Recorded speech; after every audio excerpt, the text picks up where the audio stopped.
I worked for 40 years as a nurse in Boston. I saved every penny. I helped my son David pay for Harvard. I put a down payment on his apartment in New York. I paid for my daughter-in-law Jessica's wedding dress. And then came the opening of their restaurant. The Golden Spoon, a chic Italian restaurant in Manhattan. I was eagerly anticipating it. After all, I had lent them $50,000 to get them started. "Jessica, when is the opening?" I asked excitedly on the phone. "It was yesterday."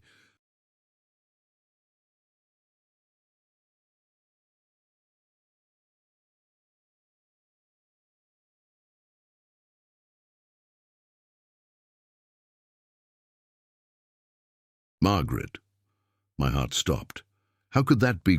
Yesterday I called David my only son. "Son, why didn't you tell me?" He sighed. "Mom, it was an intimate event, just for special people, important investors, you know?" Special people, important investors. I was neither of those, apparently. A week later, my phone rang. It was Jessica. "Hi, mother-in-law. Look, the restaurant bills are overdue. We're having a little cash flow problem. Could you help?" What I did next left everyone in shock.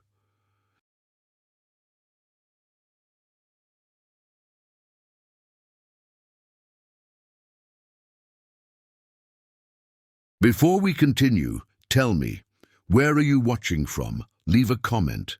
And if you've ever been through something similar with your family, subscribe to the channel and turn on notifications. Because this story will make you question a lot about family loyalty. I'll tell you from the beginning, because you need to understand the kind of mother I was. Boston, Massachusetts, 1985.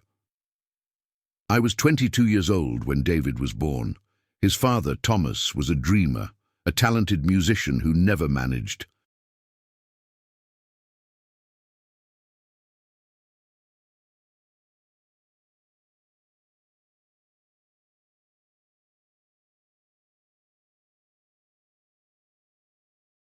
To turn talent into money. When David was 5 years old, Thomas left us. He went to follow his dream in Nashville. He never came back. I was left alone, without a completed degree, with a young child. But I had something. Determination. I took nursing classes at night. I worked as a waitress during the day. David stayed with my neighbor, Mrs. Chen, a lovely Chinese lady who charged little because she knew my situation. When I finally graduated as a nurse, it was like winning the lottery. $45,000.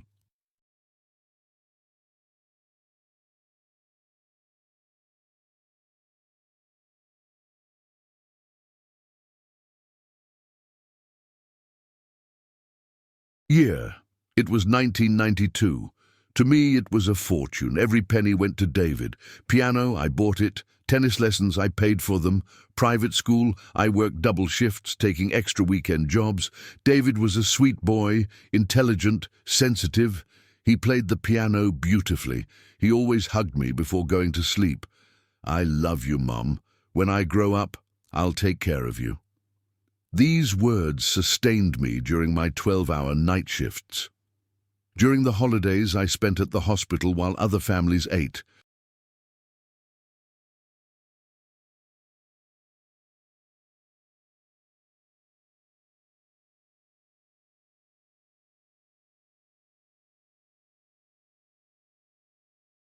Turkey, during Christmases when I couldn't buy anything for myself because the money went towards his presents. But I didn't care. He was my world. High school, David got accepted to Harvard. Harvard! My son! I cried tears of joy. And I cried looking at the tuition fee, $45,000 a year. I took a second job. I worked at Massachusetts General Hospital during the day and at a private clinic at night. I slept 4 hours a night. I developed hypertension. I gained 30 kilos from eating so much fast food.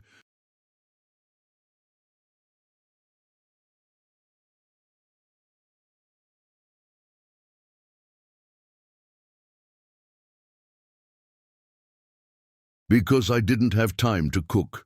But David graduated, without student debt, with honors. Can you imagine a mother doing all this, only to be discarded afterwards? What kind of person does this to their own mother? At graduation, he hugged me on stage. Mom, none of this would be possible without you. You are my hero.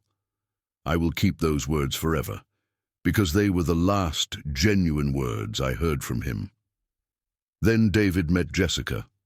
Jessica Chen. Ironically, she shared the same last name as...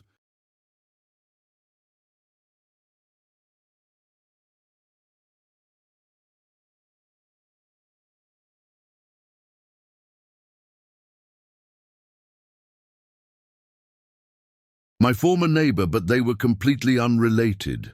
Jessica was unlike anything I had imagined for my son. She came from a wealthy background, family from San Francisco, father a tech entrepreneur, studied at Stanford, worked at a food disruption startup, whatever that meant. Beautiful, sophisticated. She wore designer clothes that cost more than my monthly salary. She spoke 3 languages. She had the confidence of someone who never had to worry about money. When David introduced me to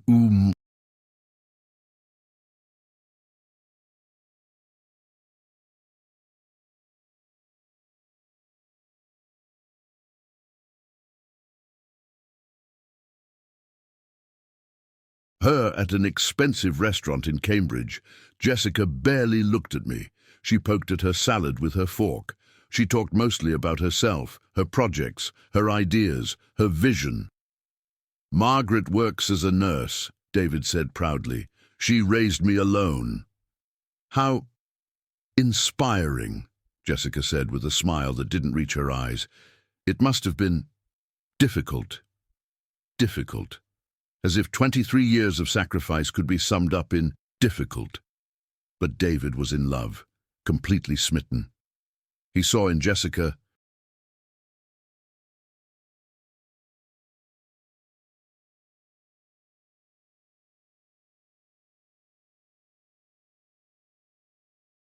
everything I could never be: educated, cosmopolitan, connected. And me, I swallowed my intuition, because I wanted my son to be happy. 3 months later, they announced their engagement. And so began my journey to hell. Have you ever felt that someone in your family wasn't good enough for you, but everyone ignored your warnings? Tell us about it below. Margaret, we need to talk about the wedding. Jessica called me a week after the engagement. Straight to the point. No small talk. Of course.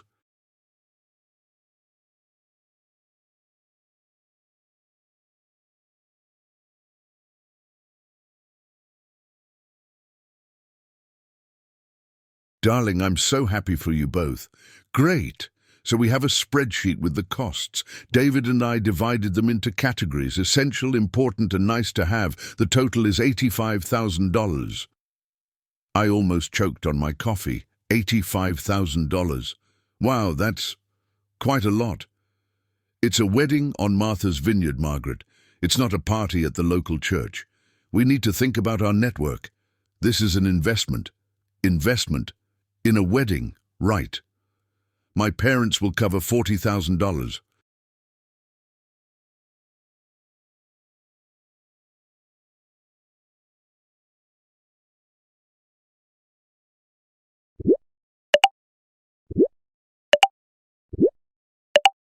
Jessica continued, we expect you to cover the remaining $45,000. We're hoping, not maybe you could, or if it's possible, we're hoping. Jessica, that's a lot of money. I'm a nurse. I don't have... David said you have savings. And you always said you'd do anything for him, right? The knife in the chest twisted slowly. He was right. I had savings. $62,000. The result of 40 years of work. My retirement fund. My safety net. My plan for when I could no longer work. I need to think...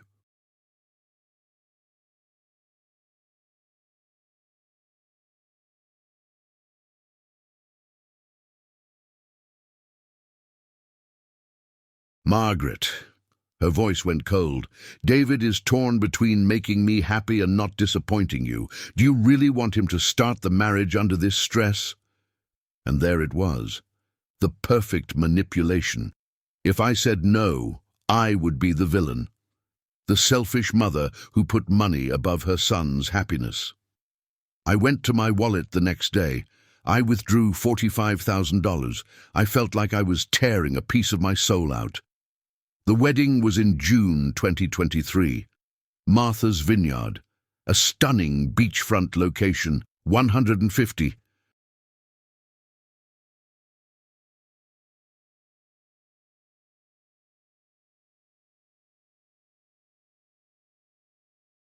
Guests, flowers that cost more than my car, an $8,000 wedding dress.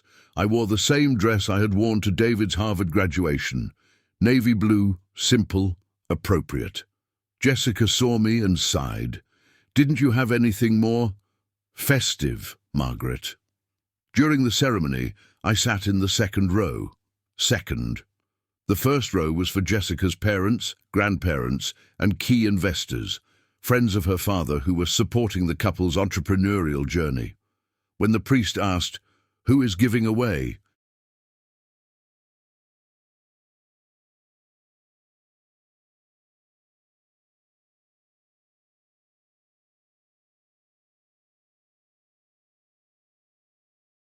This bride.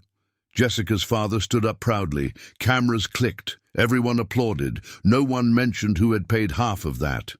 At reception, I was seated at a table in the back, with distant cousins of Jessica who barely spoke English and had spent the entire night on their cell phones. What kind of daughter-in-law puts her mother-in-law, who paid for half the wedding, at a table in the back? Isn't that humiliating? David passed by my table once. "Is everything all right, Mom? Sorry, we're..."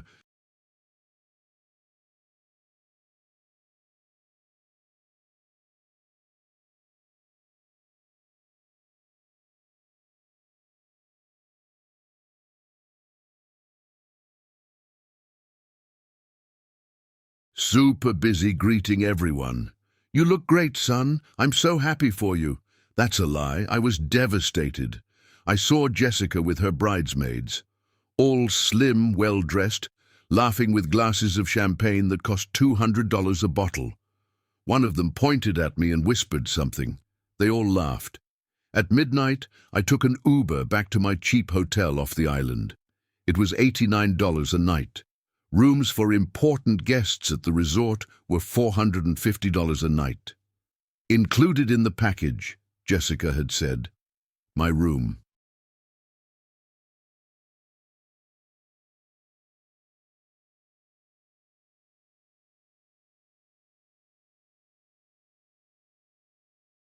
Wasn't included. I cried the entire Uber ride. The driver, a kind Haitian gentleman, offered me tissues and didn't ask for a tip. "Marriage," he asked, "from my son. You should be happy." "It should," I agreed. But happiness was the last thing I felt. I felt like I had lost my son, that I had paid $45,000 to finance my own exclusion. 2 weeks later, they returned from their honeymoon in Santorini, another $12,000 that I contributed as a wedding gift. And then came the big news. "Mom!"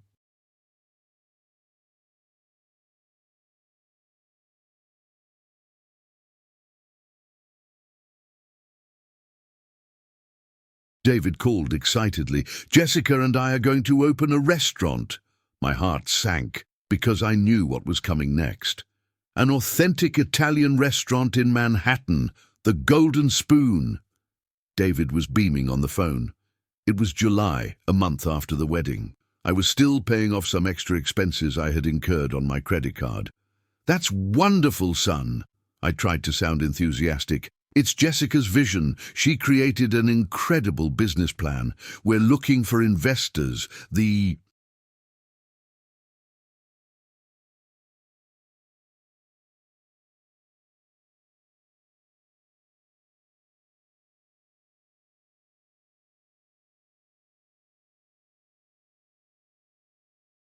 Location is perfect. Tribeca, close to everything. Tribeca, the neighborhood where apartments cost millions. How much do you need to raise? We need $200,000 to start. We already have $80,000 committed from angel investors, people from Jessica's father's circle. We still need $120,000 more. I remained silent. I knew what was coming. Mom, I know it's a lot to ask, but you always said you would invest in my future. This is my future, our future, Jessica's and mine. David, I've already...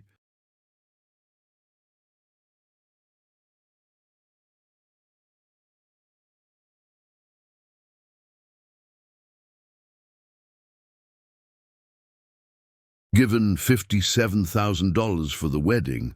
This was a gift, Mom. This is an investment. You would be a partner. You would receive a return. It's not charity. Partner. The word sounded nice, but something in my stomach churned. How much are you thinking? $50,000. You would own 15% of the business. In 2 years, that could be worth $200,000. Think of it as an investment in your retirement. My retirement. With what was left of my savings, my last $12,000. I need to think, of course, but I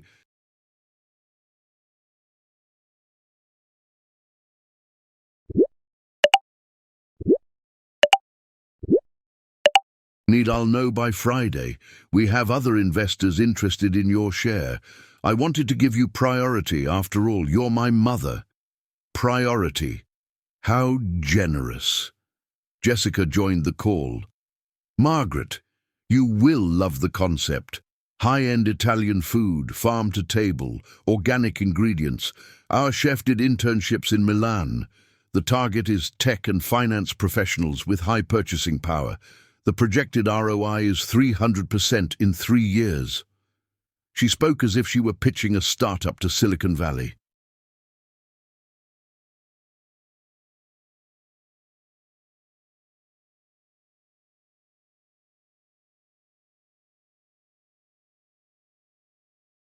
Investors, because that's exactly what she was. It looks promising. It's revolutionary, Margaret. It's not just a restaurant. It's an experience, a brand. Think about it. This can expand. Franchises, a product line. David will be CEO. I'll be CMO. We're going to build an empire. An empire, of course. That night, I didn't sleep. I looked at my bank statement. $12,000. That was all I had left from 40 years of work. If I gave $50,000, I'd have to take out a loan, use my credit card limit.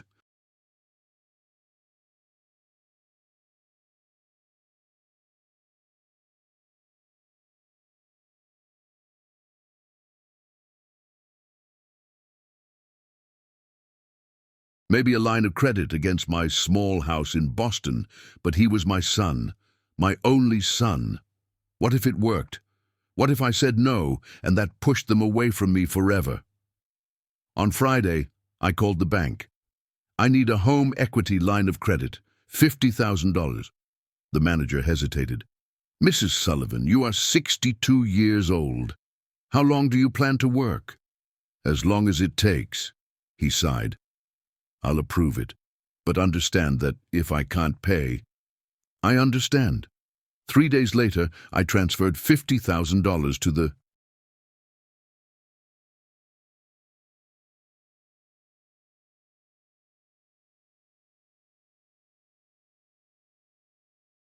business account of the Golden Spoon, LLC. Jessica sent a formal email. No, thank you. No, that means a lot. Just, we have received the transfer. The company's legal documents will be sent by our lawyer. Documents that I never received. But at that moment I trusted them. How can someone ask for $50,000 and not even say thank you? What kind of character is that? August, September, October. They were too busy with renovations to visit me. I offered to help. No need, Margaret. We have...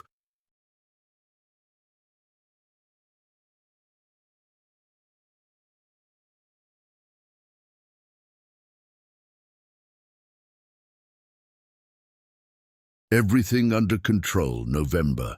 Mom, the opening is coming soon. Probably December, the week before Christmas. It's going to be amazing. December arrived, the 15th. I was excited. I had bought a new dress. I was saving up for a special gift for them. On the 16th, I called. Hi, Jessica. Is everything ready for tomorrow? Tomorrow? Oh, the inauguration was yesterday, Margaret. The world stopped. What do you mean? It was yesterday. Yes, it was a soft opening. Just key investors and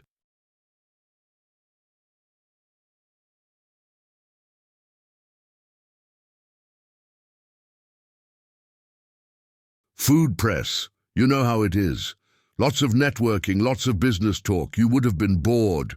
I called David immediately. Son, why? Why didn't you warn me? Long pause. Mum, it was only for special people, important investors, influencers. You understand, right? It wasn't your kind of thing. Special people, I, who had given $57,000 for their wedding and $50,000 for the restaurant, he was not a special person. I stayed in bed for 3 days without getting out of bed.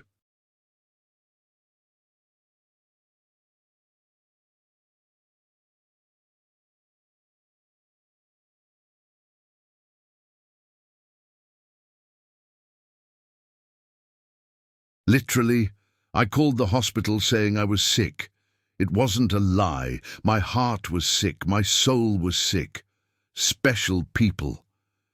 The words echoed in my mind like a broken record.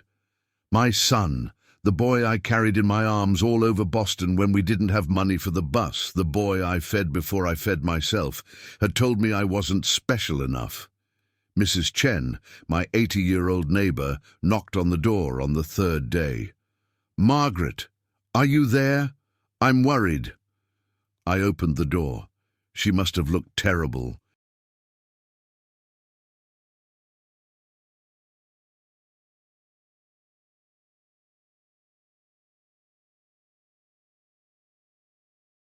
Her hair was a mess, her eyes swollen from crying so much. Oh my God, dear! She came in carrying a lunchbox of soup.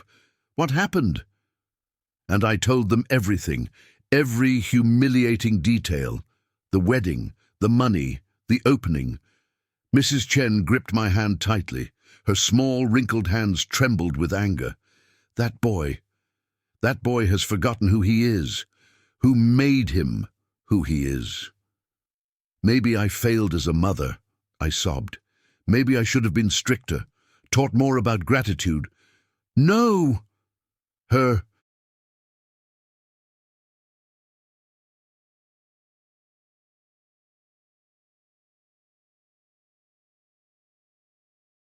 voice came out firm. You gave everything. The problem isn't what you gave, it's what they are. People without character, without heart. She stayed with me that night. We watched silly shows on TV. She wouldn't let me be alone. The following morning, it was December 23rd, the day before Christmas Eve. My phone rang. Jessica. My instinct was to ignore it, but I answered. Margaret, hi, how are you? Her voice was strangely cheerful. Fake. I am here. Look, I know you must be upset about the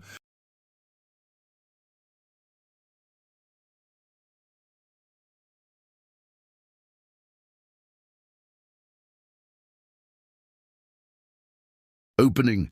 It was all so rushed, you know, but we're going to have a Christmas dinner at the restaurant. Very intimate, just family. You're coming, right? December 25th, 7 p.m. Family. Now I was family again. I will think about it. You don't need to bring anything, just you.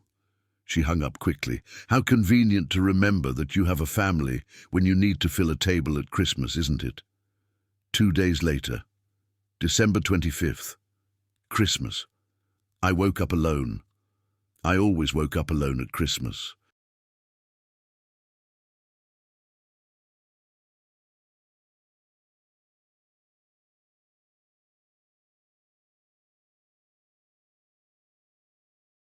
Ever since David left home, but this one hurt differently. Mrs. Chen brought me breakfast.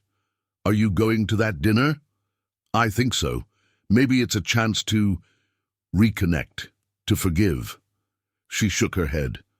Margaret, you have a very big heart. I hope they deserve it. At 6 p.m., I got ready. I put on my new dress, royal blue, pretty, appropriate. I took an Uber to Tribeca. The restaurant was beautiful, golden lights, elegant decor, marble tables, everything $200,000 could buy. But when I went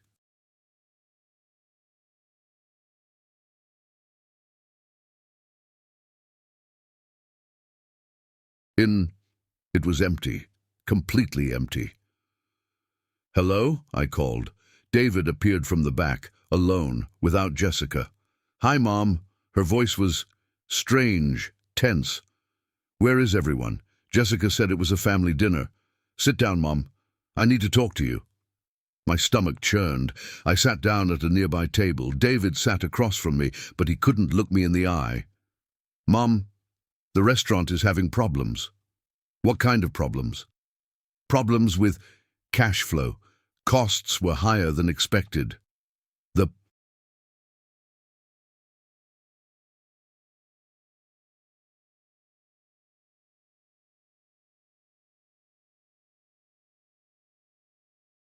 renovations, the suppliers, the chef, everything cost more, and the first few weeks were slow, very slow. We don't have enough reserves.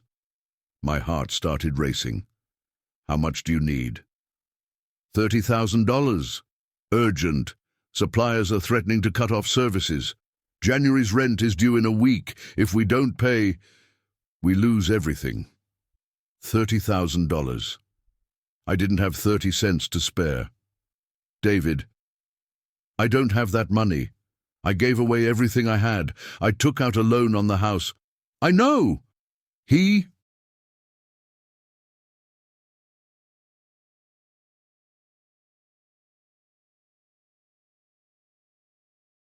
exploded.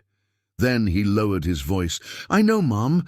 I'm sorry. It's just Jessica is freaking out. She says that if the restaurant goes bankrupt, our marriage is over, that she can't stay with a loser. Those were her words. I saw tears in my son's eyes. My baby. My boy.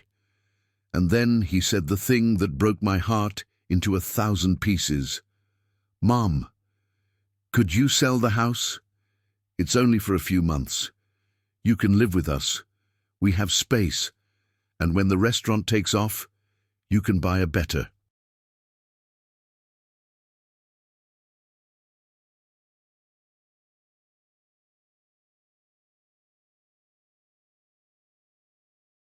A house, bigger, in Manhattan even.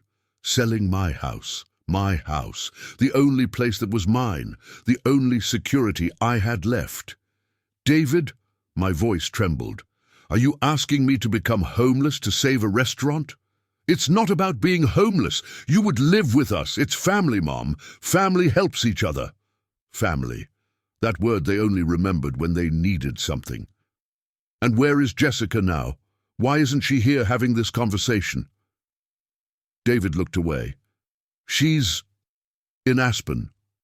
With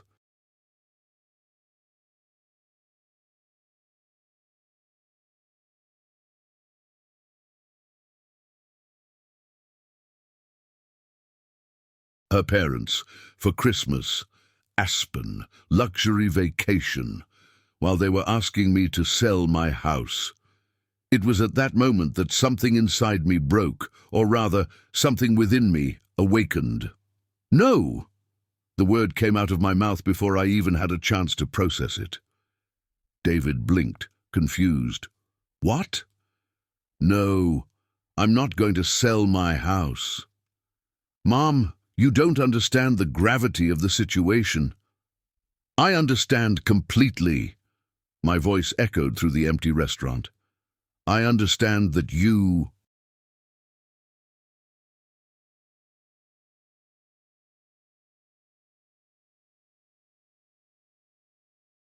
excluded me from the opening, that you told me I wasn't a special person, that Jessica is in Aspen while you're asking me to become homeless. That's not how it is. That's exactly right, David. I stood up. My hands were trembling. I gave $57,000 for your wedding, $50,000 for this restaurant. I worked myself to the bone to give you everything. And now you want the last thing I have left. For the first time, I saw something in my son's face. Guilt, shame, or just panic about losing the...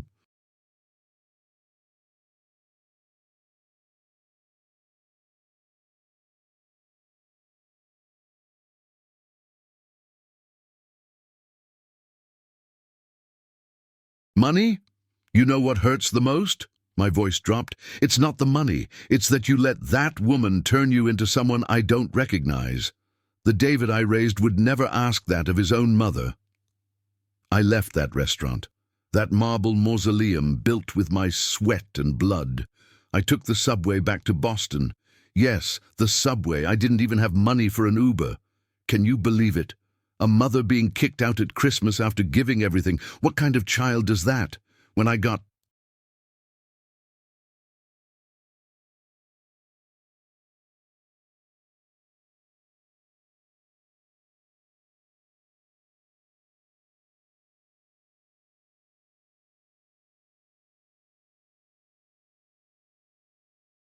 Home at 11 p.m. Mrs. Chen was still awake. She saw me through the window and came running. "Margaret, what happened?" I told her everything. The absurd request, the coldness, Jessica in Aspen. Mrs. Chen remained silent for a long moment. Then she said, "Margaret, you need to protect yourself. They'll suck you dry until there's nothing left. You need a lawyer." "A lawyer? What for?" "For your $50,000. You're a partner, remember? 15% of the restaurant. Where are the documents? The contract?" I...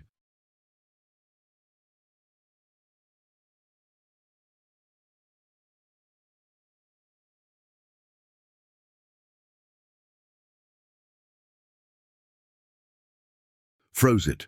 I never received any documents. The following morning, December 26th, I searched through all my emails. Nothing. No contract, no legal document, only the bank transfer confirmation. I called David, voicemail. I called Jessica, voicemail. I sent a message. "I need the company documents. Urgent." No response. For 3 days, total silence. On the 29th, Jessica finally replied, "Hi, Margaret. Documents? Oh yes, our lawyer is preparing them. They'll arrive soon. Happy New Year."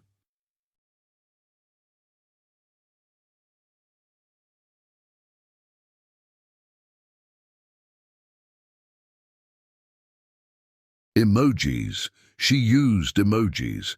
Mrs. Chen looked at the message and said, "No document will arrive, dear. They stole your money." "No, David wouldn't do that. He's my son." "Margaret." She cupped my face in her hands. "Listen to what I'm going to say. This is no longer your decision. You need legal help now." She took me to the office of her son, Richard Chen, a lawyer in Boston. Young, competent, furious when he heard my story. "Mrs. Sullivan, did you transfer $50,000 without a signed contract?"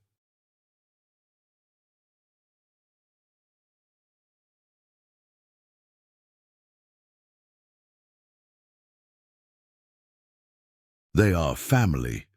"Family doesn't matter in court." He typed something into the computer. "I'm going to search their public business records." 15 minutes later, his face turned pale. "Mrs. Sullivan needs to sit down." My heart raced.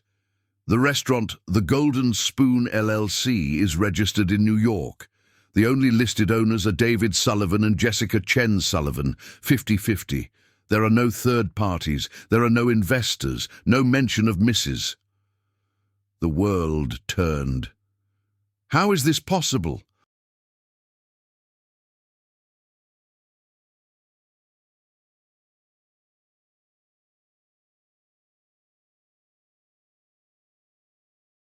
They said I would have 15%. They lied. Richard showed the screen. And there's more. Look at the company's registration date, June 15th, before you gave them the money. They had already formed the LLC without including you. They never planned to make you a partner. I fell into the chair. $50,000 stolen for my own son. Is this fraud? She could barely speak. Technically, yes. They requested investment under false pretenses, but suing a family is complicated, expensive, time-consuming.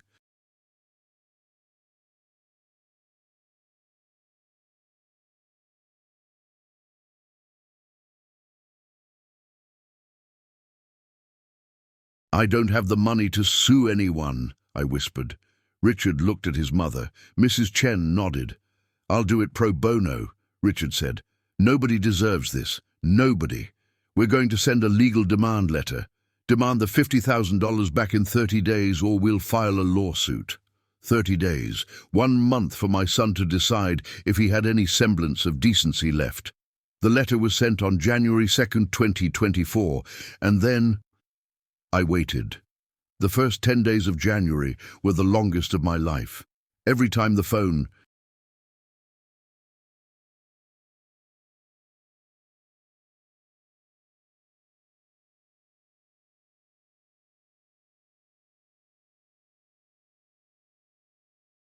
rang, my heart raced. Could it be David? Would it be an apology? An explanation? Nothing. Absolute silence. Until on January 12th, my phone finally rang. Era Jessica. Margaret. Her voice was icy, different. The feigned friendliness had vanished. We received your letter from the lawyer. A little letter. She called a legal request a little letter. Jessica, I only want what was promised to me. You weren't promised anything, Margaret. You gave a gift, a donation to help your son. There's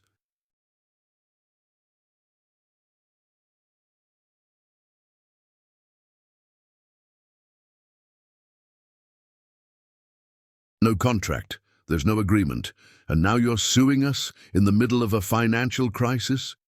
You said I would be a partner. David said. David was hopeful. He wanted to include you. But our other investors didn't agree. They said you didn't have business experience, that it would be a risk. So we decided not to proceed with your participation. It was a lie. All lies. And she knew that I knew.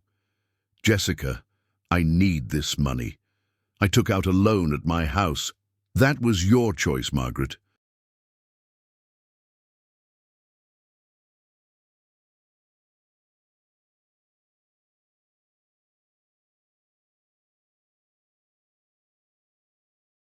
Nobody forced you. You wanted to help your son and now you regret it. That's sad, but it's not our problem. My breathing became heavy. Can I speak to David? David doesn't want to talk to you right now. You hurt him deeply with that attitude. He's disappointed. He was disappointed. A mother robbed by her own son, and he's disappointed. What kind of world is this? Jessica, please, you don't understand. This money is all I have. So maybe you should have thought better before.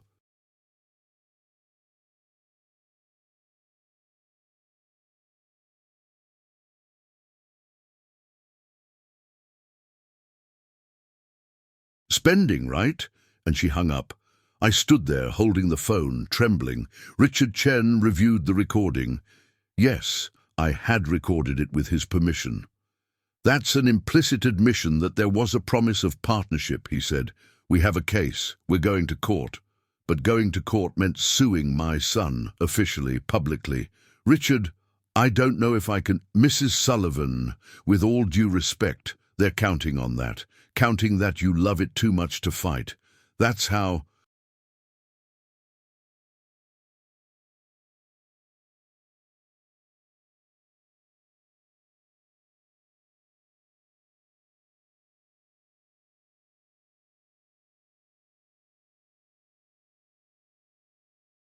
Bad people win, because good people give up. That night I didn't sleep. I stayed up looking at old photos of David. Baby David, child David, David at his graduation. Somewhere that sweet boy had disappeared. Or maybe he never existed. Maybe I loved an illusion. This morning, I authorized Richard to file the lawsuit. 3 days later, I received a message from David, the first in weeks. "Mom, I can't believe you're doing this. You're destroying our family. Jessica is devastated. I'm..."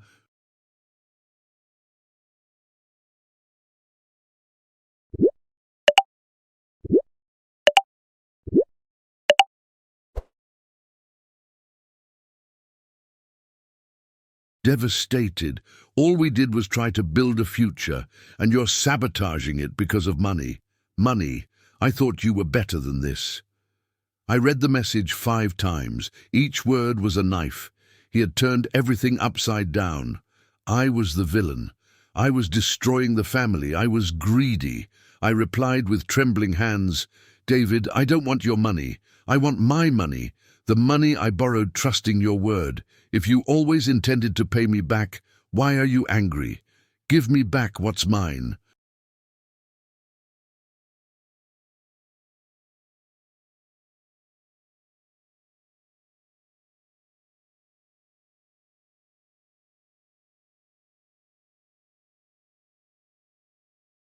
And that's the end of it. He read it. He didn't reply.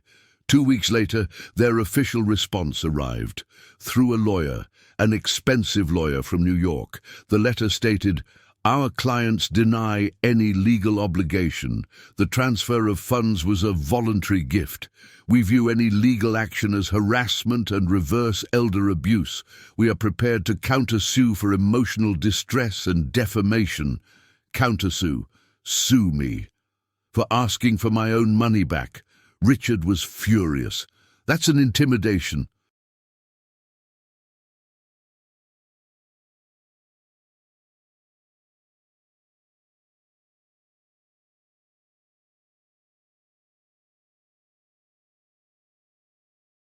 Tactic, a bluff. But it worked. I was terrified. "Richard, I can't risk losing the house in a countersuit. I can't. Margaret, they are not having an affair. It's an empty threat. Trust me."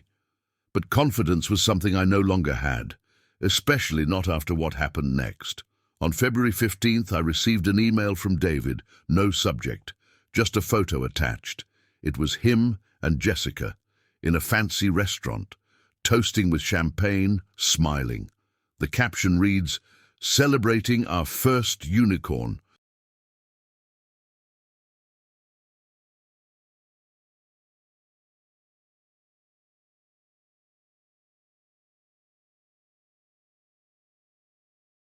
Investor, the Golden Spoon, just received $500K in capital, $500,000.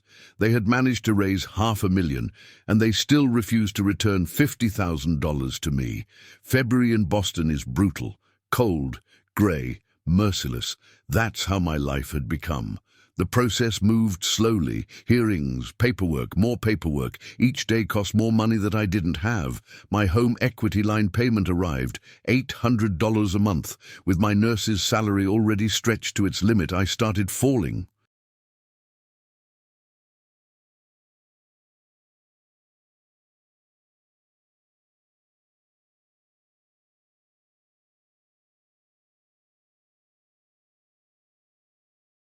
Behind on bills, electricity, internet, even food. Mrs. Chen noticed. She started accidentally making too much food and bringing it to me. "Margaret, it'll spoil if you don't eat it. Do me a favor." I knew it wasn't an accident. It was charity. And I, who had spent 40 years proud of my independence, now depended on the kindness of an 80-year-old neighbor. One night, on February 28th, I fainted in the hospital. I was finishing a 12-hour shift. I hadn't eaten properly in days. My blood pressure.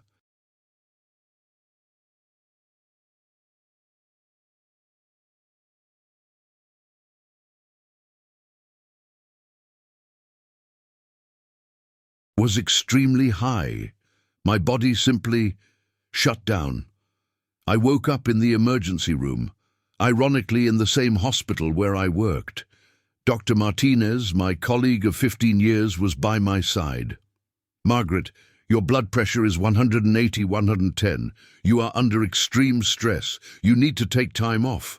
"I can't. I need the money." "You're going to have a stroke if you keep doing this." He held my hand. "What's happening? Can I help?"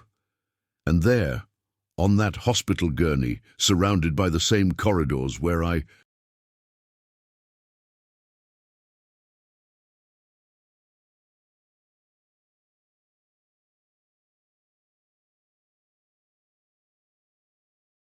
had dedicated decades of my life, I collapsed. I told him everything. Dr. Martinez listened in silence. His face grew increasingly serious. "My God, Margaret, I didn't know. Nobody knew. I didn't want anyone to know. It's humiliating." "It's not humiliating to be the victim, Margaret. It's humiliating to be the aggressor." He paused. "Listen, my wife is an investigative journalist. She does stories about family financial fraud. Can I tell her about it?" "No, please no. It's already—"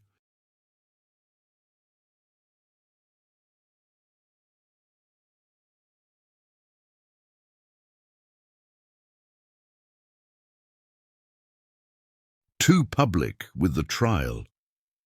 "Margaret, stories like yours need to be told. How many other mothers are going through this in silence?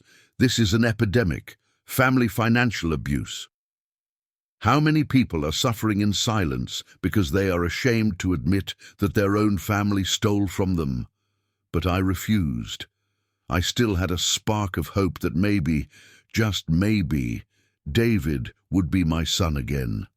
March has arrived. The preliminary hearing has been scheduled for the 15th. A week earlier, I received a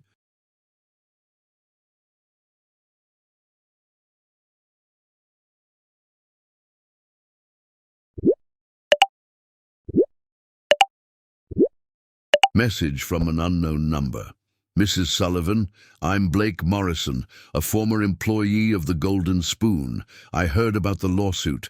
I need to speak with you. It's important." My heart raced. I called Richard immediately. He agreed to be present for the conversation. We met Blake at a cafe in Cambridge. He was young, maybe 25. He seemed nervous. "Thank you for finding me," he began. "Look, I know you don't know me, but I worked as a sous chef at Golden Spoon for 2 months. Until last week."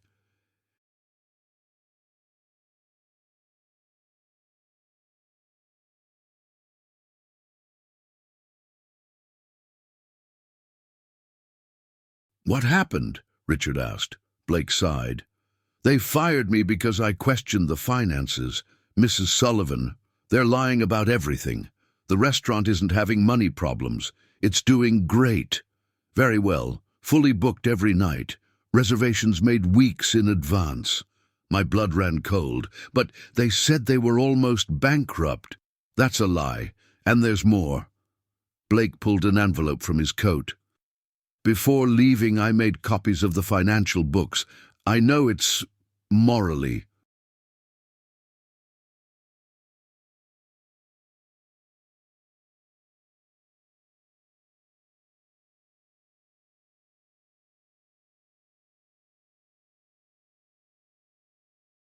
questionable, but when I heard how they treated the woman, I couldn't stay quiet. Richard opened the envelope. His eyes widened. "Margaret, look at this." They were bank statements, financial statements, from the restaurant. The Golden Spoon had a monthly revenue of $180,000, net profit of $45,000 per month. $45,000 per month. And they had asked me for $30,000, saying they were going bankrupt. This is fraud," Richard concluded. "Premeditated and—"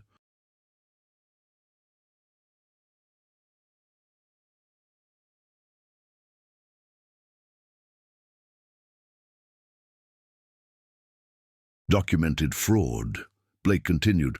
And there's more. That $500,000 unicorn investor? That's Jessica's father. He invested to dilute any potential claims from other partners. It's a legal maneuver. If you sue for equity participation, they'll say your percentage is now insignificant because the company's value has increased exponentially with new capital. It was a coup, a calculated cold coup executed by my own son. "Why are you doing this?" I asked Blake. "Why are you helping us?" Her.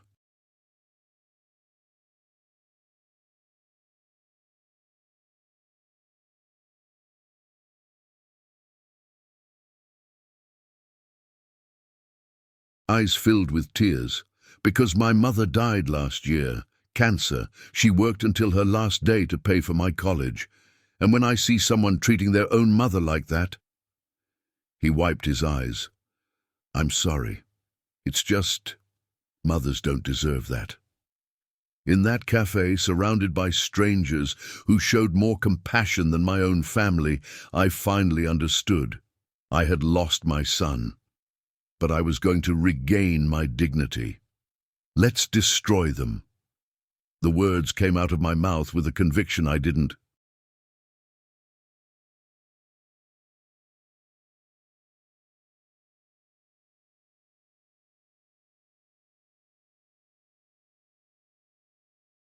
Even know I had. Richard smiled. It wasn't a happy smile. It was a smile of impending justice. Now that's more like it. That's the spirit. With Blake's documents, the case changed completely. From a murky, he said she said dispute to concrete evidence of fraud. Total, over $100,000, plus a stake in the business. "Margaret," Richard said, "they're going to try to make a deal. When they see this evidence, they'll try to pay you something to keep quiet. Don't accept less than the full amount."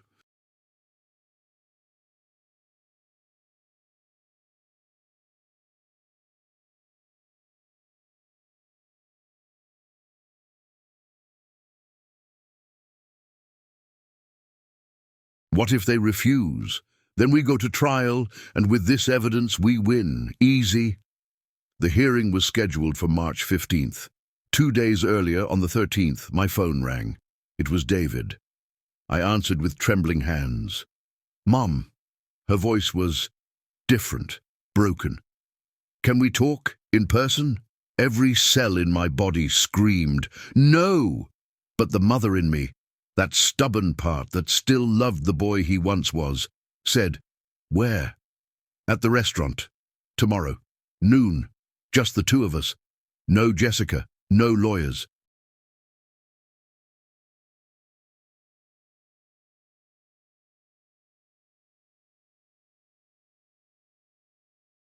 "Just mother and son," I called Richard. "Terrible idea," he said. "He's going to try to manipulate you." "I know. But I need to hear. I need to know if anything is left of my son." I arrived at the Golden Spoon at 12 p.m. The restaurant was closed for lunch. They only opened for dinner. David was sitting alone at a table.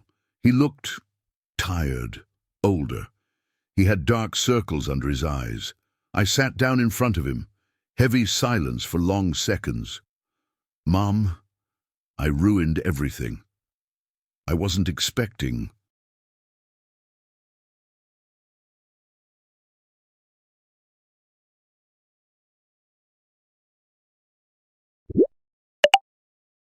Those words, my heart ached. "I ruined everything with you," he continued. "I let Jessica control me. I let her turn me into someone I'm not. And when I realized it, I had already hurt the only person who ever loved me unconditionally." Tears streamed down his face. Real tears, not staged ones. "David..." "No, let me finish. Please." He took a deep breath. "When you sent that lawsuit, I was angry. I thought, how could she do this to me? But then I started to really think about..."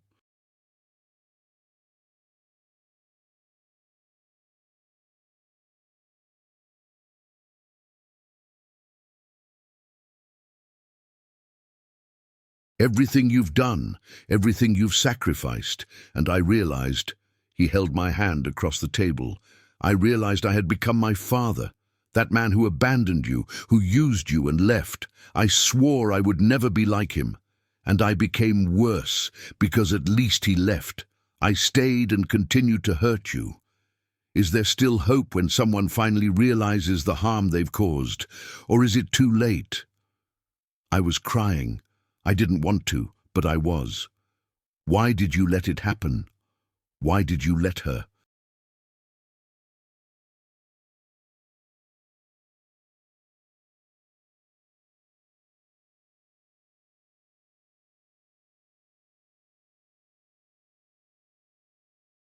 Turn you into this? Because I was scared, he admitted. Scared of losing her. Scared of not being good enough. Her father is a billionaire. Her mother, a billionaire. Her family has everything. And me? I'm the son of a nurse from Boston. I always felt inferior, like I had to prove I deserved to be in that world. Then he used me as a stepping stone. He nodded, embarrassed. Yes, and sorry isn't enough. I know. But I need you to know, this ends now. I'll give you back every penny. I'll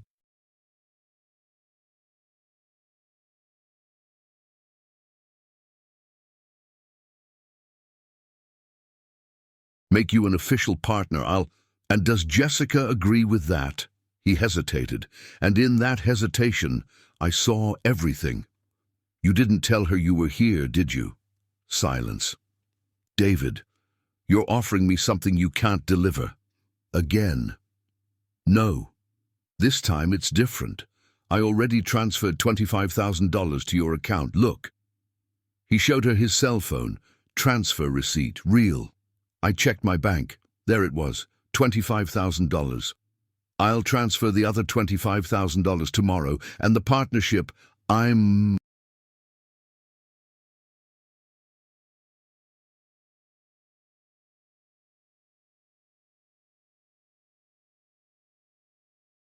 going to make it happen, even if Jessica doesn't like it. What if she asks for a divorce? He looked into my eyes. So, I'm getting a divorce. Because I've understood one thing. She can leave me. But I only have one mother. And I almost lost you forever. I wanted to believe. I desperately wanted to believe, but I had learned. David, I'll accept the $50,000, but the process continues until the company is officially registered, with documents, with lawyers, with everything legal. He nodded.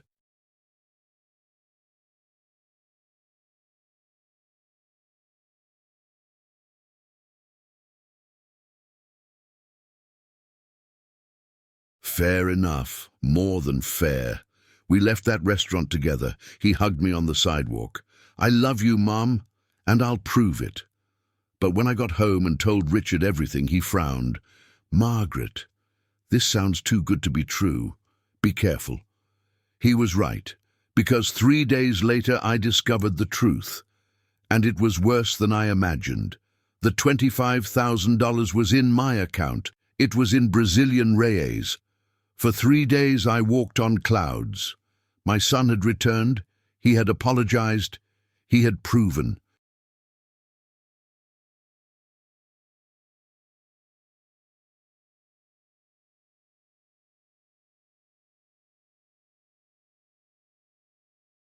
Himself to me through his actions. I was going to pay off half of the house loan, breathe, rebuild. Richard was preparing the partnership documents. As soon as they sign, you withdraw the lawsuit, he explained. On March 18th, I received a call from a New York number that I didn't recognize. Mrs. Sullivan, this is Sarah Michaels from the New York Times. I'm investigating a story about the golden spoon, and I saw the lawsuit you filed. Would you like to comment? My blood ran cold. How did...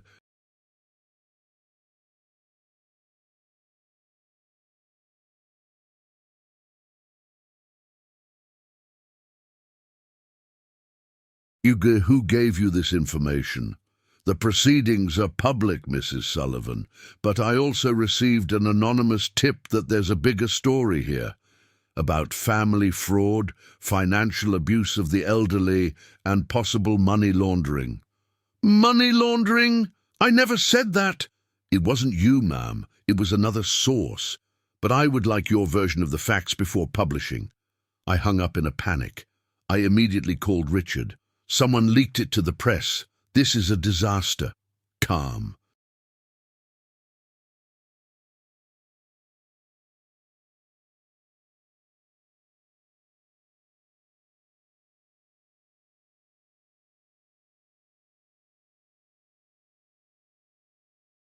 Down, Margaret, it could be good. Public pressure can... No, my son just reconciled with me. If this news comes out, he'll think it was me. He'll think I betrayed his trust. But it was too late. The following day, March 19th, the story was published online. The Golden Spoon, upscale Manhattan restaurant accused of defrauding investor, her own mother. The article had everything. Every humiliating detail, the wedding, the money, the exclusion from the inauguration, the $50,000, the lies, and...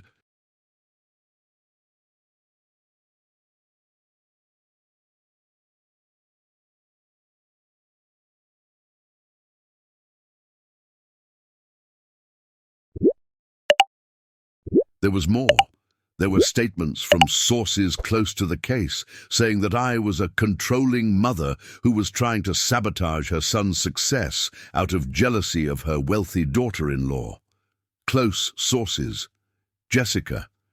She had given her version of events to the journalist. My phone exploded.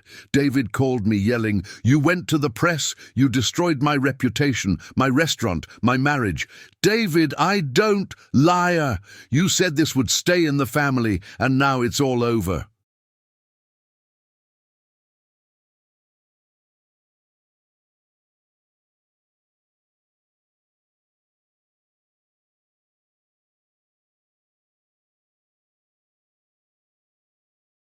The news sites, "Congratulations, Mum, you managed to destroy me."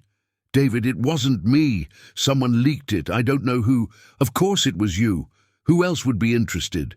"Jessica. It was Jessica who made the statements. She called them close sources. Stop blaming my wife. You've been obsessed with destroying my marriage from the start." He hung up. I tried calling back. Blocked. Message? Blocked. Email? No response. Who do you think really leaked the story? The mother-in-law who...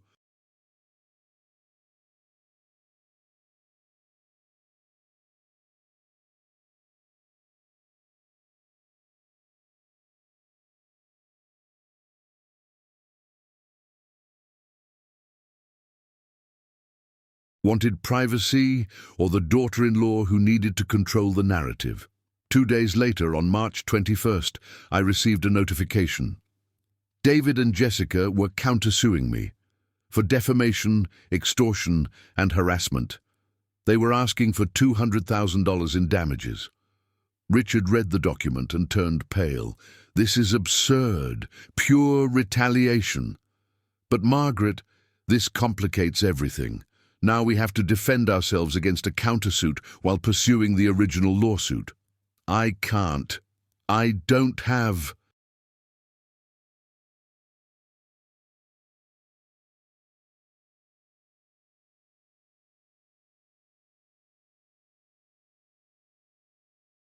the money for that. I know I'll continue pro bono, but that will take months, maybe years. That night I sat in the kitchen, alone. The house was silent. I looked at a photo on the refrigerator. David at 5 years old, toothless smile, hugging me. "Best mom in the world," written in crayon. I ripped the photo out. I tore it into tiny pieces because that boy was dead. My son was dead. All that remained was a cruel stranger using his face. Mrs. Chen found me crying in the kitchen at 2 a.m.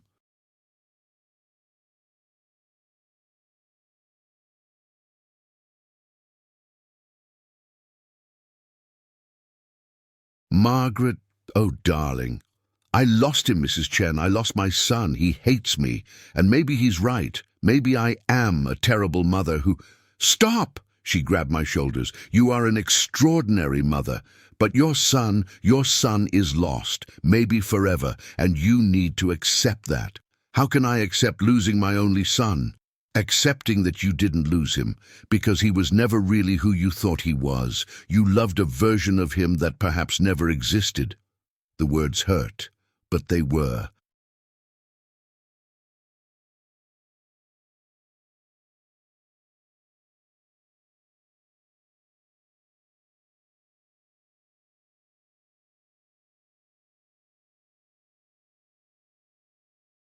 True. And now, I whispered, now you fight, not for him, not for the family, for yourself, for justice, for dignity, for all the other mothers who will go through this and will remember your story and will know that they can fight too. She was right. It wasn't about David anymore. It was about me, and I wasn't going to give up. April was a blur of legal issues, stress, and insomnia. Richard worked tirelessly. We built an ironclad case. Blake agreed to testify. We had the financial documents.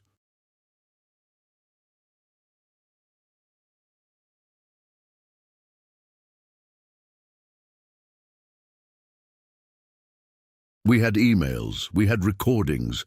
The trial was scheduled for May 15th. But then something unexpected happened. The New York Times article went viral. Suddenly, my story was everywhere. Reddit, Twitter, TikTok, YouTube, people sharing similar experiences. My son, too. My daughter did the same. I thought it was just me.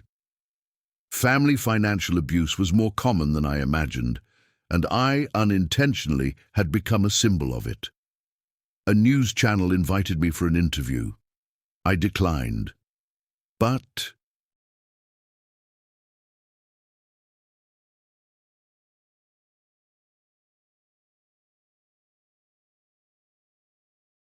then Dr. Martinez convinced me, Margaret, you have a platform now. Use it, not for revenge, but to help other people. On April 20th, I gave my first televised interview. The presenter, Lisa Chen, no relation, was kind but direct. Mrs. Sullivan, some people say you're being vindictive, that you should forgive and forget because they're your family. What's your response? I looked straight at the camera. Forgiveness doesn't mean accepting abuse. Forgiveness doesn't mean allowing them to...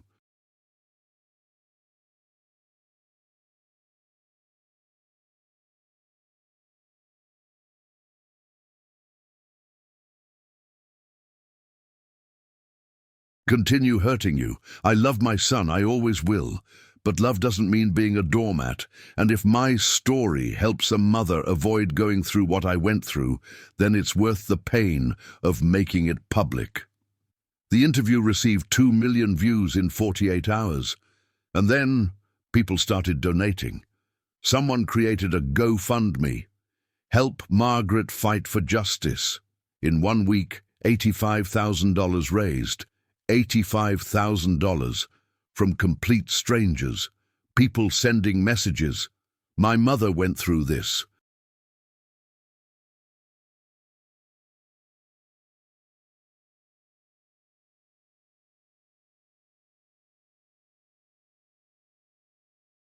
She died before she could get justice. Fight for her too. My son stole $30,000 from me. I gave up because I didn't have the money to sue. You inspired me to try again. I'm not a mother, but seeing what they did to you, nobody deserves that. I cried reading each message. It wasn't just donations. It was validation. It was solidarity. It was hope. Would you donate to help someone fight against their own family if you knew the cause was just? With that money, I paid off my entire home equity.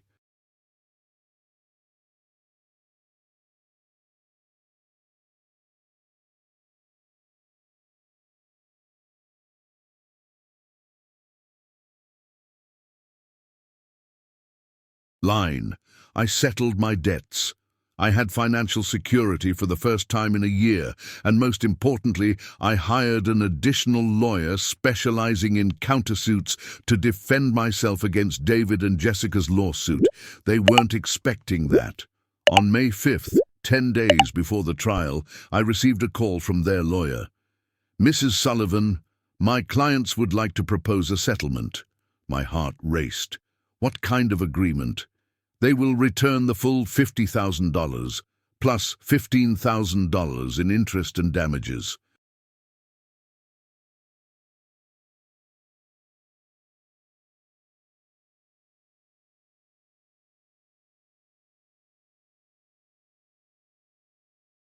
Total of $65,000. In exchange, you will drop both lawsuits and sign an NDA, non-disclosure agreement. You cannot speak publicly about the case ever again. $65,000. That was more than the original amount, but the NDA... I need to think, I called Richard. He sighed. It's a good deal, Margaret. You get your money back. You get rid of the stress of the trial. You can move on. But the NDA, they want to silence me. Yes, because public pressure is destroying the restaurant. I saw the online.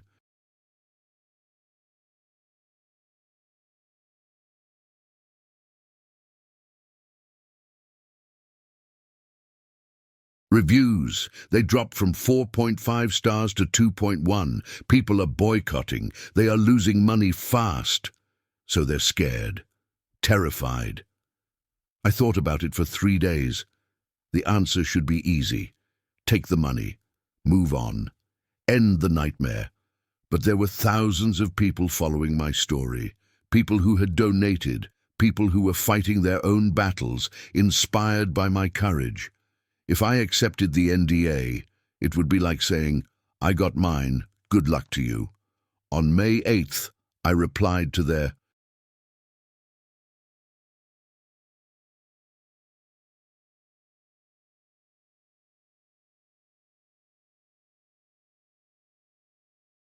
lawyer, I refuse the deal. We'll see each other in court. Richard smiled when I told him. Are you sure? Trial is stressful, painful. There are no guarantees. I'm sure of it. It's not about me anymore. It's about all the mothers who have been silenced, all the people who have been abused by family and thought they couldn't fight back. Then let's win this damn thing, Richard said, his eyes blazing. And at that moment, for the first time in months, I felt powerful. She was no longer the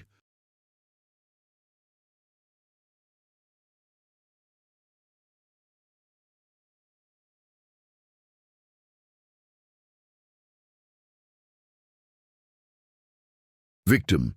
She was a warrior. May 15th, 2024, Massachusetts Court, 9 South a.m. I entered the courtroom with Mrs. Chen by my side, Richard in front of me, Blake behind me, and in the room, at least 30 reporters, cameras, microphones. On the other side, David and Jessica. Our eyes met for the first time in 2 months. He looked exhausted, suit, thin, broken. Jessica, on the other hand, looked furious. Designer dress, rigid posture, murderous look. The judge, the Honourable Patricia Morrison, a black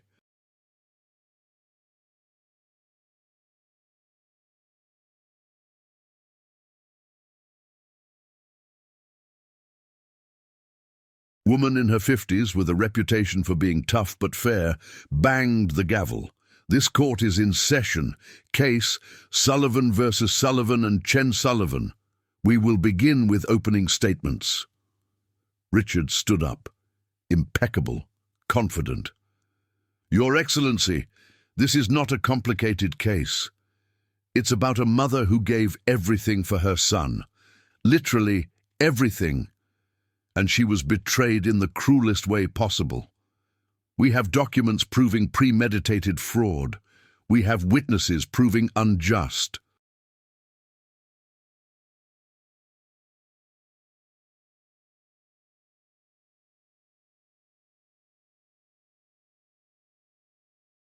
Enrichment. We have evidence of family financial abuse. At the end of this trial, you will have no doubt justice must be done. Their lawyer, a 60-year-old white man named Harrison Webb, stood up. Your Excellency, this case is about a controlling mother who cannot accept that her son has grown up, who donated money voluntarily and now, remorseful, tries to transform generosity into fraud. It is a case of donor remorse, not fraud. Furthermore, the plaintiff orchestrated a public defamation.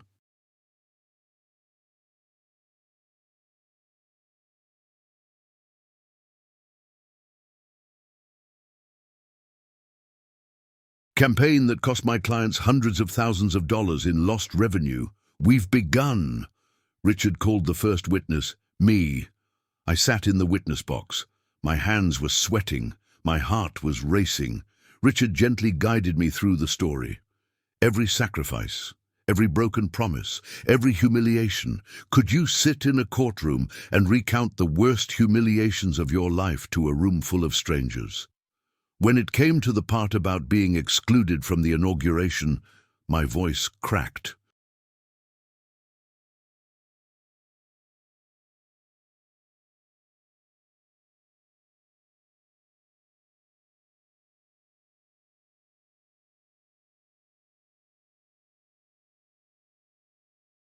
I'm sorry, I whispered. It's just, my son said I wasn't a special person and that killed something inside me. Even some reporters wiped away tears. Then came the cross-examination. Webb approached like a shark. Mrs. Sullivan, you didn't have expertise in business, did you? Correct, and she had no experience in restaurants. No, but they promised me. Yes or no, Mrs. Sullivan? Did you have experience in restaurants? No. So why would I think I deserve to be a...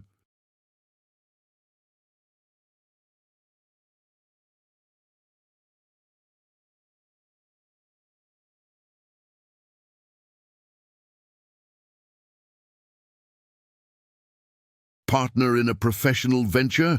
Richard stood up. Objection! Argumentative! Accepted, said the judge. Mr. Webb, please rephrase. But the damage was done. He had planted the seed. I was inadequate. After me came Blake. Blake was brutal. He showed the books. He explained the finances. He exposed every lie. The restaurant was never in crisis, he declared. When Mrs. Sullivan was asked to give another $30,000, they had $120,000 in reservations.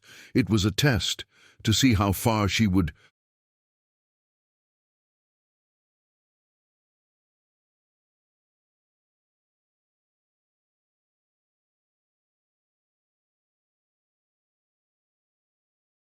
go. The entire room gasped. Webb tried to discredit Blake. You were fired for theft, weren't you? I was fired for questioning illegal practices. Big difference. And he didn't take confidential documents without permission. I removed evidence of fraud. If that's a crime, sue me, but it doesn't change the numbers on the documents. End of the first day. I left exhausted, but hopeful, until I saw the headline in the next morning's newspaper, Key Witness in Golden Spoon Trial Accused of...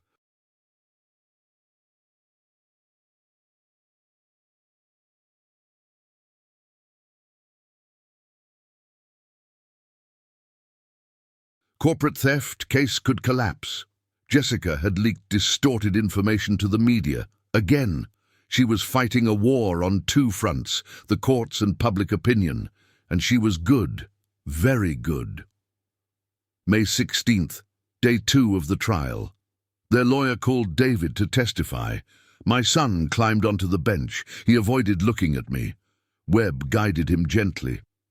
Mr. Sullivan, can you describe your relationship with your mother growing up?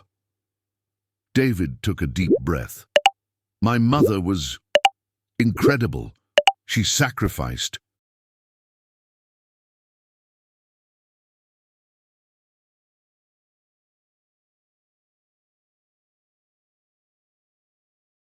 Everything for me. She worked double shifts. She gave me an exceptional education. I love her. I always will. My heart ached when I heard that. So why are we here? Webb asked dramatically. Because... David looked at me for the first time. Because at some point her love became suffocating. She wanted to control my choices. She didn't approve of my wife. She didn't accept that I was an adult. And when I gave her money as a gift, she turned it into a legal obligation. Lies. Lies. Richard.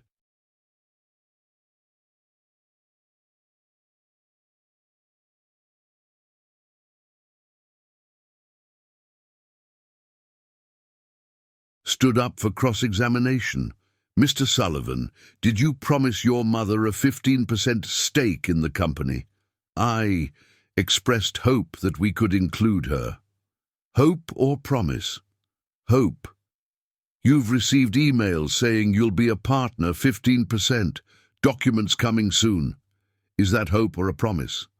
David froze. He had no answer. And the additional $30,000 you asked for, claiming financial crisis. Were you lying? I wasn't lying. I was worried about future cash flow. With $120,000 in reservations.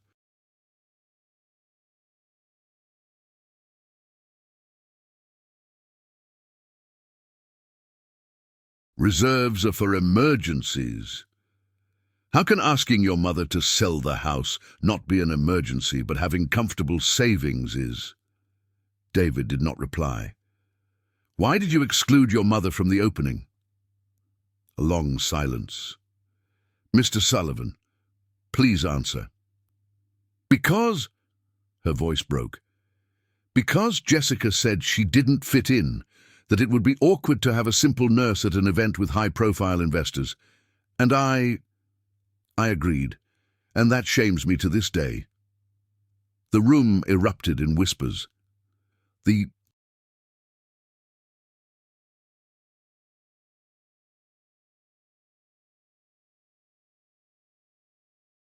judge banged her gavel. What kind of son admits he was ashamed of his own mother in public, but still thinks he's right? Richard pressed him. If you're ashamed, why are you suing her for $200,000? Because, why did your wife send it? Objection, Webb jumped. Withdrawal, Richard said, smiling. He didn't need an answer. Everyone already knew. Then Jessica testified, and she was good, cold, calculated, convincing. Mrs. Chen Sullivan, Richard said, did you call my client dead?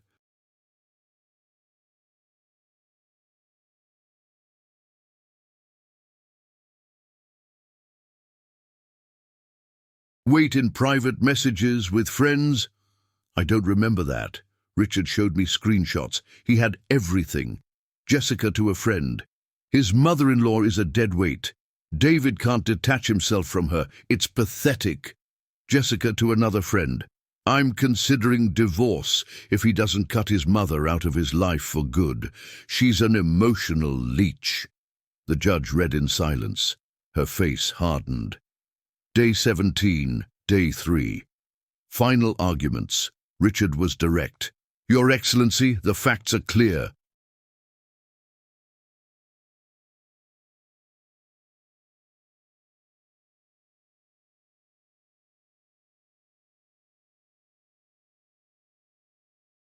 A promise was made. Money was given. A promise was broken. This is breach of contract. Furthermore, there is clear evidence of emotional manipulation and financial abuse. Margaret Sullivan deserves not only her $50,000, but punitive damages for emotional distress. She deserves justice. Webb tried to recover.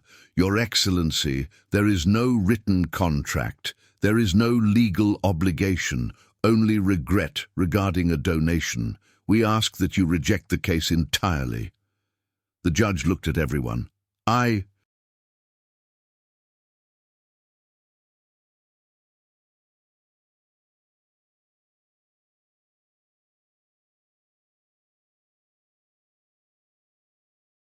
Will deliberate. Verdict in 48 hours. The longest 48 hours of my life. May 19th, 2 p.m. The room was packed. More reporters than before. The story had become national news. Judge Morrison entered. Everyone stood up. "You can sit down. I've reached a decision." My heart was beating so fast I thought I was going to faint. This was a painful case, because it's not about strangers, it's about family. And when family becomes toxic, the pain is exponentially greater. She looked at David and Jessica.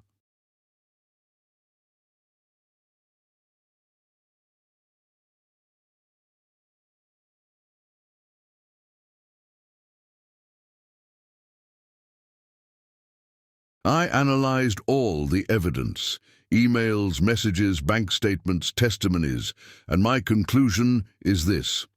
Dramatic pause. The defendants knowingly misled the plaintiff. They promised a shareholding they did not deliver.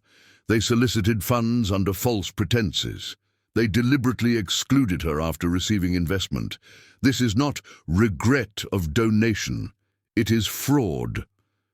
Jessica turned pale. David lowered his head. Therefore, this court rules. 1.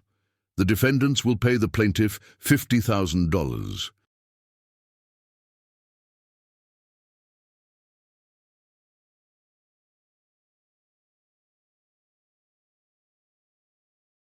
Principal amount. 2. An additional $30,000 in compensatory damages. 3. An additional $45,000 in punitive damages. 4. The author will receive a 15% equity stake in the Golden Spoon LLC as originally promised at current market value. 5. The defendants will bear all legal fees. Total $125,000 in cash, plus 15% of the company, plus legal costs. The room exploded. Furthermore, the judge continued, raising her voice, the counterclaim filed by the defendants is rejected in its entirety.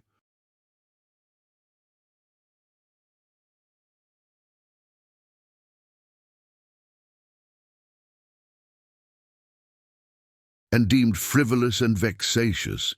This was an intimidation tactic. This court does not tolerate abuse of the legal system. Richard hugged me. Mrs. Chen cried. Blake smiled. I just breathed. For the first time in a year, I breathed. Jessica stormed out of the courtroom without looking back. More David. David stayed.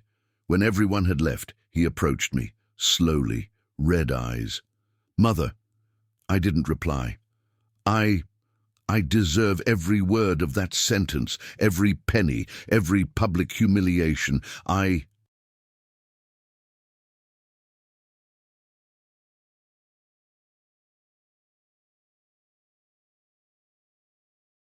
deserve it. Yes, he deserves it. He nodded. I wanted you to know. I'm getting a divorce. Jessica has already filed the papers. Our marriage ended the moment the sentence was read. This won't give me back my son. I know. Tears streamed down her face.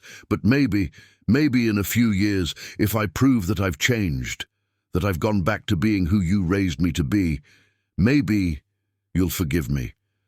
I don't expect it, but I'll try. I looked at that man, my son, so lost, so broken.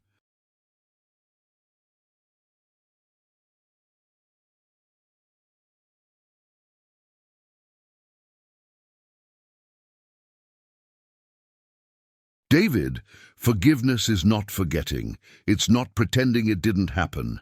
And it certainly isn't going back to the way things were before. I know. But, I continued, maybe we can build something new, not mother and son like before, but two people who share a history and are trying to fix what was broken. It will take years, therapy, real effort, not empty promises. He nodded vigorously. Anything. I'll do anything. So start by honoring this sentence. Every penny, every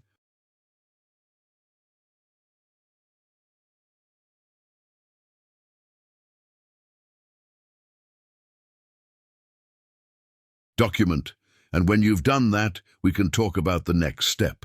He agreed and left. I don't know if I'll ever forgive him completely. Maybe never. But on that day in court, I regained something more important than money or relationships. I regained my self-respect. November 2024. The Golden Spoon still exists. David runs it alone. Jessica moved back to San Francisco. I receive my percentage of the profits monthly as a partner, approximately $6,000 per month. I created a foundation.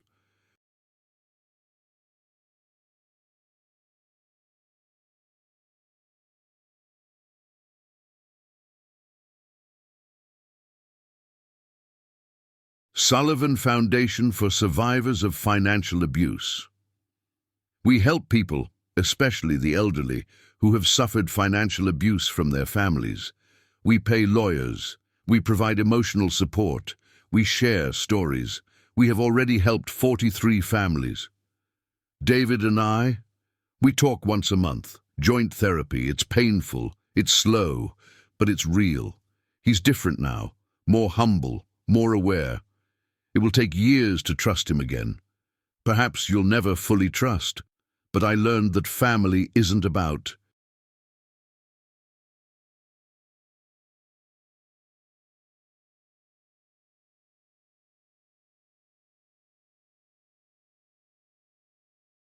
DNA. It's about respect, dignity, reciprocity, and if they don't give it to you, you don't owe them anything, not even forgiveness. If you are experiencing financial abuse from family or anyone else, know this: you are not alone. You are not wrong to fight for justice, and you deserve dignity always.